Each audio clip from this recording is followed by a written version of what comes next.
कपिल वस्तु की न्याय सभा में उपस्थित हुए हैं। युवराज सिद्धार्थ की, युवराज सिद्धार्थ की, युवराज सिद्धार्थ की। शांत हो जाइए, शांत हो जाइए। महाराज शुद्धोदन की आज्ञा से अब आज की न्याय सभा आरंभ की जाती है। अब दोनों किसान अपनी अपनी न्याय याचना लेकर महाराज के सम्मुख उपस्थित होंगे।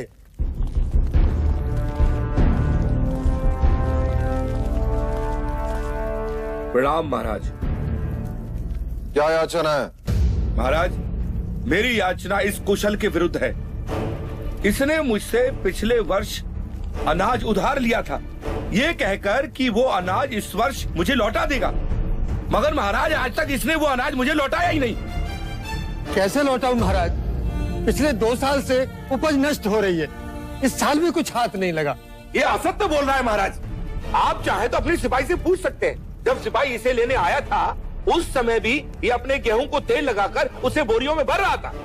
महाराज, मेरे पास 2 ही बोरी गेहूं है, उसी से मैं अपने परिवार का पोषण पूरे वर्ष करूंगा महाराज। गेहूं को तेल लगा के इसलिए रख रहा था कि वो खराब ना हो, और आपके सिपाही मुझे पकड़ के यहाँ ले आए। वो 2 बोरी गेहूं भी मैं इनको दे दूंगा तो हम खाएंगे क्या? महाराज, अगर ये अनाज नहीं दे सकता तो इससे कहिए कि ये अपने खेत दे दे। अगर मैं खेत दे दूंगा तो अनाज कभी न लौटा पाऊंगा महाराज। दोनों पक्षों ने अपनी राय रख दी है, अब महाराज न्याय करेंगे। युवराज सिद्धार्थ, कुमार देवदत्त। पहले मैं न्याय दूंगा। अवश्य।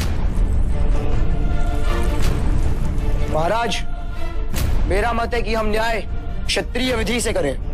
कुशल ने गौरी को दिया वचन पूरा नहीं किया, इसीलिए कुशल को अपना खेत गौरी को देना चाहिए। महाराज, ऐसा न्याय न करें महाराज, हम नष्ट हो जाएंगे। दया करें महाराज। कुमार सिद्धार्थ, तुम कहो।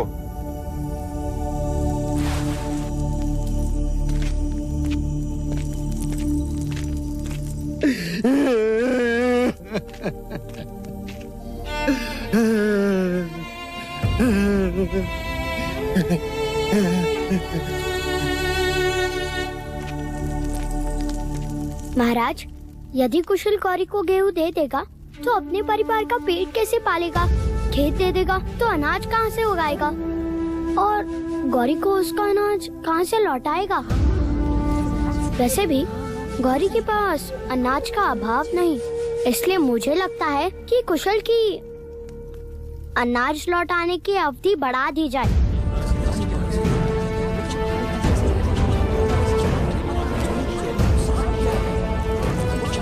मैं देवदत्त के न्याय से सहमत हूं। यदि व्यापार, इसलिए कुशल को गौरी को कुछ न कुछ तो देना ही होगा। क्षमा करें महाराज, चलते समय मेरे पास जितने पन थे वो सब गौरी को दे दिए मैंने। महाराज, इसने मुझे कुछ नहीं दिया। महाराज, गौरी असत्य कह रहा है। महाराज, मैं असत्य क्यों बोलूंगा? महाराज, आप कहें तो मैं सत्य का पता लगा सकता हूँ। ठीक है तो करो परख, कौन है सत्य और कौन असत्य। सिक्के दो गौरी। किंतु युवराज, ये सिक्के तो मेरे हैं।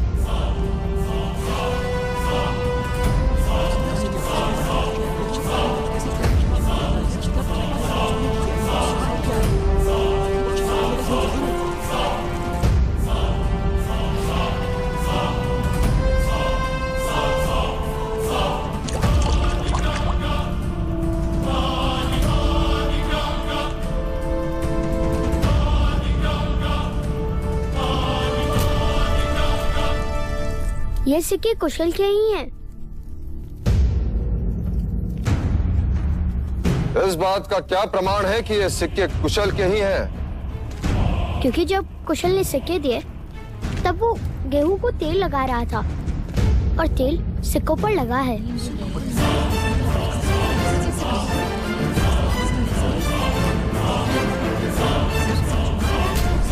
महाराज, ये सिक्के कुशल के ही है महाराज, कुशल के। इससे ये प्रमाणित होता है कि कुशल ने गौरी को सिक्के दिए थे और इसके नियत में कोई खोट नहीं। कुशल के अनाज लौटाने की अवधि बढ़ा दी जाती है और गौरी को असत्य बोलने के लिए 10 कोड़े मारने का दंड सुनाया जाता है। नहीं महाराज, मुझे क्षमा कर दो, मुझे क्षमा कर दो। 10 सिक्कों के लालच ने मुझे अंधा बना दिया महाराज, अंधा बना दिया। मैं अगर आज के बाद असत्य बोलूं तो मेरे अनाज और खेत सब आपके। महाराज, गौरी को क्षमा कर दीजिए।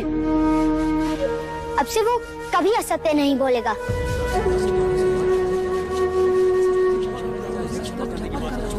गौरी, मैं तुम्हें क्षमा कर सकता हूँ यदि इस न्याय सभा में कोई तुम्हारा उत्तरदायित्व लेता है कि तू दोबारा झूठ नहीं बोलेगा। हाँ महाराज।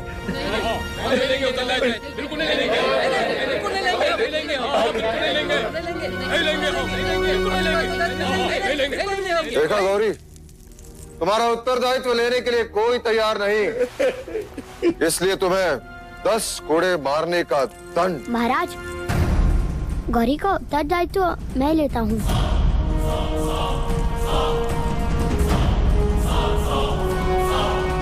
आज से ये कभी असत्य नहीं बोलेगा। सिद्धार्थ, पता है उत्तरदायित्व लेने का अर्थ क्या है? यदि गौरी ने दोबारा असत्य कहा तो कोड़े तुम्हें खाने होंगे। हाँ ज्येष्ठा, पर गौरी तो यातना से बच जाएगा ना।